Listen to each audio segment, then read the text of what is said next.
கன்னிராசிக்காரர்களுக்கெல்லாம் இந்த ஏப்ரல் மாதம் எப்படி இருக்கு? ராகு கேது பயிற்சினா பலன்கள் வேற, குரு பயிற்சினா பலன்கள் வேற, சனி பயிற்சினா பலன்கள் வேற.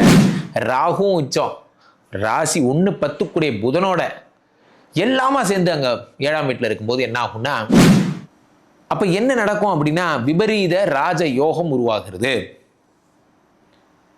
விபரீத ராஜயோகம். ஸோ அந்த விபரீத ராஜயோகம் உங்களுக்கு என்ன பலன்கள் எல்லாம் தரும்?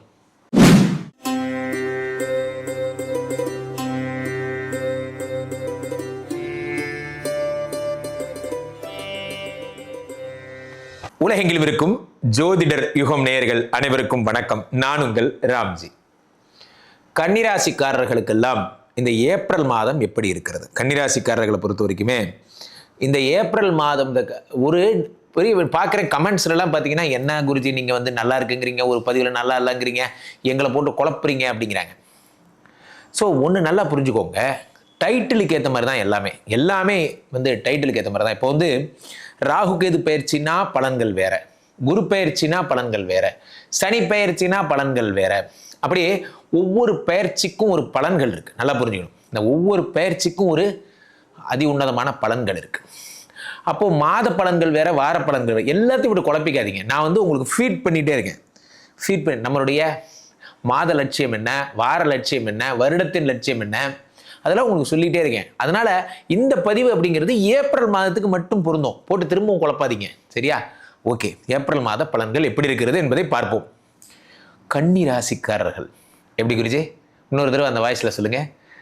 கன்னி ராசிக்காரர்கள், உங்கள் பேரே ஒரு பிராண்டு. ஒவ்வொரு ராசிக்காரரும் பார்த்தீங்கன்னா, எனக்கெல்லாம் மிதுன ராசி ஆர்மி இருக்காங்க, கடகராசி ஆர்மி இருக்காங்க, கன்னிராசி ஆர்மி நீங்கள் தான். இந்த கன்னிராசி ஆர்மிலாம் பார்த்தீங்கன்னா, நீங்கள்லாம் எப்படி இருப்பீங்க? இது என்ன குருஜி புதுசாக ஆர்மி உருவாக்குற பழக்கம்? 12 ராசிக்கும் 12 ஆர்மியை நான் உருவாக்கிட்டு இருக்கேன். கன்னிராசிக்காரர்களுக்கு என்ன அப்படின்னா, நீங்கள் 7ஆம் வீட்டில் இத்தனை கிரகங்கள் வருது. அதாவது ஒரு மனிதனுக்கு சில பல விஷயங்கள் கிடைக்கலாம், மனிதன் மகிழ்ச்சியோடு இருக்கலாம், அதெல்லாம் வெளியே சொல்லிக்க முடியாத டிஸ்க்ளைமர்ஸு.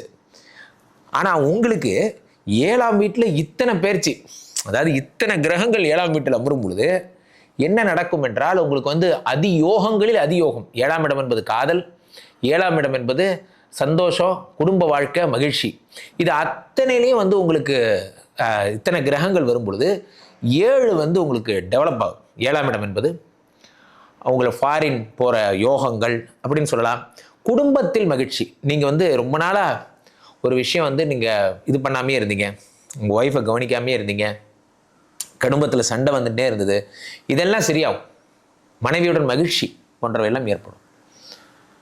சாதாரணமாக எடுத்துக்காதீங்க. உங்களுக்கு வந்து பார்த்திங்கன்னா, இந்த சனிப்பயிற்சி வந்து it is not a simple thing. அது பெரிய விஷயம்.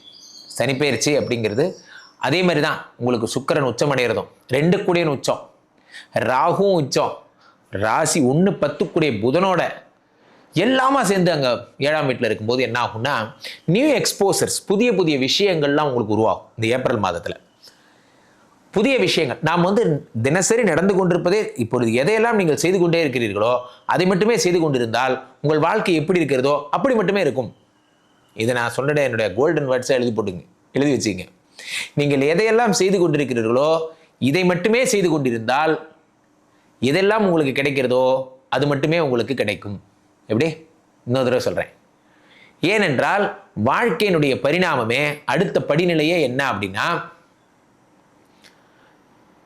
புதிய முயற்சிக்கு செல்றது. இப்போ நம்ம உலகத்திலேயே ஒரு சிங்கம் வந்து குட்டி போட்டுச்சுன்னா, ஒரு ஜோக் கூட பார்த்தேன், பிறந்த 1 மணி நேரத்தில் அந்த குழந்தை எந்திரிச்சு நிற்கிது. பிறந்த ஒரு 3 மாதத்தில் அந்த குழந்தை ஓட ஆரம்பிச்சிருது. இது சிங்கக்குட்டி. சிங்கக்குட்டி, புலிக்குட்டி, நாய்க்குட்டி, பூனைக்குட்டி, எதை வேணா எடுத்துங்க. 6 மாதத்துல அது முழுசாக ரெடி ஆயிடுது, அது வாழவே தொடங்கிடுது.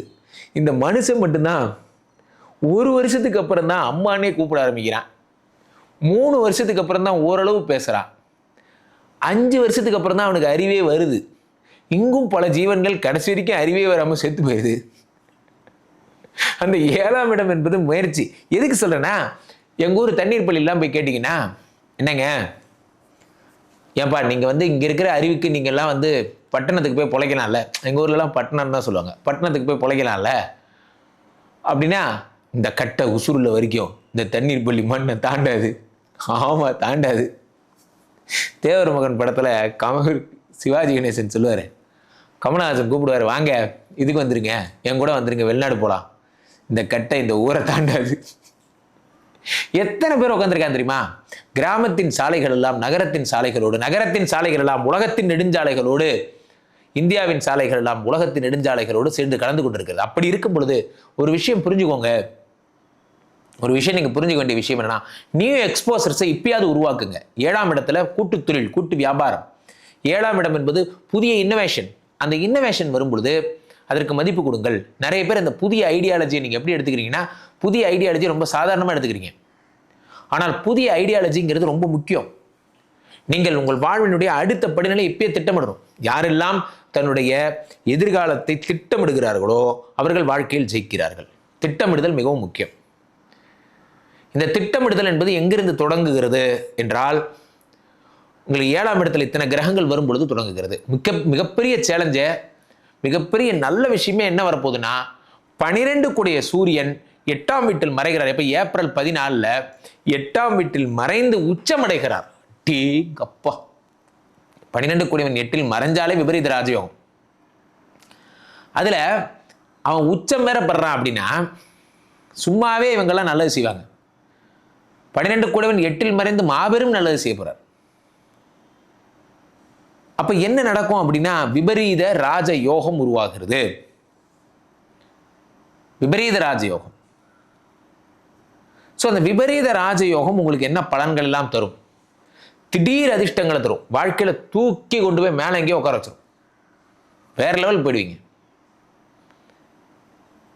12 கூடியவன் 8இல் மறையும் பொழுது, நான் சாதாரண பொசிஷன்ல இருந்தேன் சார், எனக்கு இவ்வளோ பெரிய போஸ்டிங் கிடைக்கும் நான் எதிர்பார்க்கவே இல்லை, இப்போ நான் வாழ்க்கையினுடைய மிக உன்னதமான இடத்துல இருக்கேன், எனக்கு எப்படி இவ்வளோ பெரிய பதவி கிடைச்சதுன்னு எனக்கே தெரியல. இதெல்லாம் உங்களுக்கு ஏற்படும். வாழ்க்கை என்பது எதிர்பாராத விஷயங்களை எதிர்நோக்கி இருப்பது தான். உங்களுக்கெல்லாம் லண்டனில் பிளேஸ்மெண்ட் கிடைக்கும், சில பேருக்கு கூகுளில் வேலை கிடைக்கிறது மாதிரி நல்ல விஷயங்கள்லாம் நடக்கும். இவ்வளோ பெரிய உலகத்தில் எது பெரிய விஷயமோ, டாப்பரான விஷயம் அது உங்களுக்கு நடக்கும். லவ் பண்ணுறது, கல்யாணம் பண்ணுறது போன்ற விஷயங்கள்லாம் நடக்கும். இந்த கன்னிராசிக்கு 7ஆம் இடத்துல இத்தனை கிரகங்கள் வரும் பொழுது காதல் சித்திக்கும்.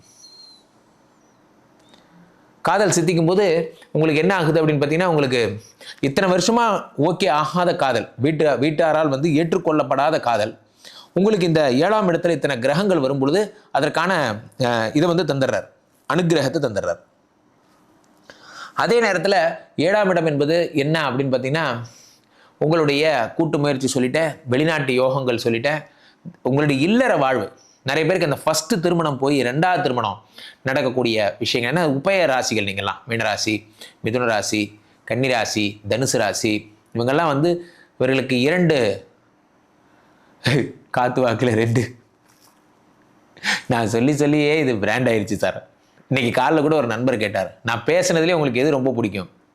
சனி கொடுத்தால் எவர் தடுப்பார்? திரும்பவும் சொல்கிறேன், 7ஆம் வீட்டிலே சனி, சனி கொடுத்தால் எவர் தடுப்பார்? 7ல் சனி வரும்பொழுது கண்டிப்பாக உங்களுக்கு காதல் சித்திக்கும். முதல் தாரம் போனால் என்ன, அவர்கள் இருந்த இடத்தை நிரப்ப இன்னொருவர், வாழ்க்கையில் ஒருவர் இருந்த இடத்தை நிரப்ப இன்னொருவர் வந்து கொண்டே இருப்பார்கள். அது யாராக இருந்தாலும் சரி. ஆனால் வாழ்க்கை எவ்வளவு சீக்கிரம் அது கிடைக்குது, எவ்வளோ அழகாக அது நடக்குதுங்கிறத பொறுத்து தான் பழைய வழிகள் என்பது மறைகிறது. கன்னிராசிக்காரர்களுக்கெல்லாம் பழைய வழிகள் எல்லாம் மறக்க போகிறது. புதிய வாழ்க்கை வாழ தொடங்க போகிறீங்க. உடம்புல புது ரத்தம் ஓடப்போகுது. சந்தோஷமாக இருக்க போகிறீங்க, மகிழ்ச்சியோடு இருக்க போகிறீங்க, என்ஜாய் பண்ண போகிறீங்க. வாழ்த்துக்கள். கேள்விப்பட்டிருக்க இந்த 2 நம்பரை கூப்பிடுங்க. உலக புகழ் வாய்ந்த நமது ஸ்ரீமடத்திலே தினசரி நடக்கின்ற விஷ்ணுமாயா ஹோமங்களில் கலந்து கொள்ளுங்கள். வருகின்ற 29ஆம் தேதி நடக்கவிருக்கின்ற மகா சனீஸ்வர யாகத்தில் அனைவரும் கலந்து கொள்ளுங்கள். மீண்டும் ஒரு நல்ல பதிவில் சந்திப்போம். நன்றி, வணக்கம். இங்கே ஸ்தாபிதம் செய்யப்படுகிறார் விஷ்ணுமாயா. அது தமிழ்நாட்டில் இங்கே போரூர் கார்டன் ஃபேஸ்டிவலில் ஸ்ரீமடத்தில் மட்டும்தான் இருக்கிறது. வேற எங்கேயும் இவருக்கு ஆலயங்கள் கிடையாது. நம்மளுடைய வேலை இல்லை, குழந்தை இல்லை, நமக்குடைய எதிர்காலம் கேள்விக்குறியாக இருக்குது, கள்ள தொடர்பு, ஏமாற்றம், துரோகம் போன்ற பிரச்சனைகளுக்காக ஸ்பெசிஃபிக்காக பண்ணுற ஒரு ஹோமம். இந்த ஹோமம் 48 நாள் தினமும் பண்ணுறோம். இப்போ நீங்கள் புக் பண்ணுறீங்கன்னா இன்னிலேருந்து 48 நாள் இந்த ஹோமம் பண்ணி உங்களுக்கு அந்த பிரச்சனைகளை சேலஞ்சிங்காக சரி பண்ணி தரோம். ஸோ விஷ்ணுமாயா சாத்தனுடைய ஆலயத்திற்கு நீங்கள் வாருங்கள், இந்த ஸ்ரீமடத்திற்கு வாருங்கள், வந்து இந்த ஹோமத்தில் கலந்து கொள்ளுங்கள். இதை பற்றி தரவுகள் கீழே போயிட்டு இருக்க நம்பரை கேட்டு தெரிஞ்சு புக் பண்ணிக்கிட்டு இந்த ஹோமத்தில் நீங்களும் பங்கெடுக்கலாம்.